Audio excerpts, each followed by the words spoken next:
J'ai tout simplement passé une première annonce sur les réseaux sociaux en exposant mon idée.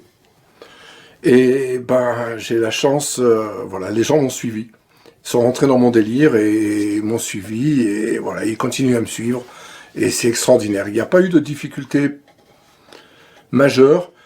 Le gros point noir pour moi au départ, l'inquiétude, c'était comment récupérer des lots. Et pareil, ben, les commerçants, les artisans du Chablais ont suivi, sont fidèles. Il y a quelques années, on s'était rencontré avec Gérard Ruiz pour la radio, pour parler effectivement de cet événement. Moi, j'avais trouvé que c'était quelque chose d'important et c'était bien que la radio soit aux côtés de cet événement. C'est sûr que tout ce qui s'intéresse aux enfants et aux orphelins en particulier, c'est quand même quelque chose qui est particulièrement important. Et donc, quand il m'a demandé cette année si je voulais lui donner un coup de main, c'est avec plaisir. Les orphelins, il y en a un peu partout dans le monde, malheureusement, et peut-être plus dans certains pays que d'autres. En ce qui me concerne, ça fait longtemps que je suis dans l'animation, ça remonte à quand même beaucoup d'années. Tout ce qui est événementiel, qu'il s'agisse de fêtes de village, de fêtes populaires, d'événements sportifs, etc. Et alors, le défilé de mode, honnêtement, je crois que c'est le premier que je vais faire, donc que je vais animer. Donc, ce sera effectivement une première, mais après tout, il faut toujours commencer. Il n'y a pas longtemps, on m'a demandé d'animer des débats sur des sujets assez brûlants.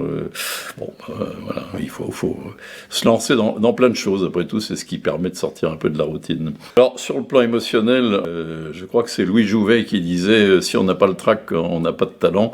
Moi, je ne sais pas si j'ai du talent, mais j'ai pas souvent le trac, à vrai dire. Mais ça, c'est peut-être un petit peu l'habitude. Donc, sur le plan émotionnel, comme Gérard, on se connaît.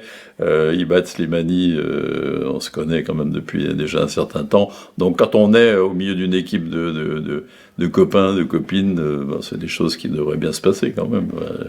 Donc voilà, mais après il faut se plonger un petit peu, on va préparer un petit peu tout ça quand même. Je compte sur Gérard pour qu'il me donne quand même quelques indications sur la manière dont ça va se dérouler. Il va également y avoir cette année, pour la première fois, une danseuse orientale, Neda, qui est juste exceptionnelle, vous allez vous régaler. Différents styles, il y en a énormément, je peux pas tout dire comme ça d'un coup, ce sera trop long.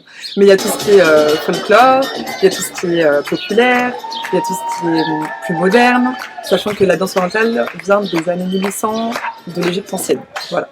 Et moi, ce que je vais faire, ce sera du charqui. C'est la danse qu'on voit le plus un petit peu sur les réseaux, entre guillemets. Enfin, c'est ce qui se fait un peu plus maintenant. Et peut-être que je vais faire aussi une petite percussion. J'aime bien les percus. Tout ce qui est drum solo, saccadé, voilà. On peut danser avec des accessoires différents.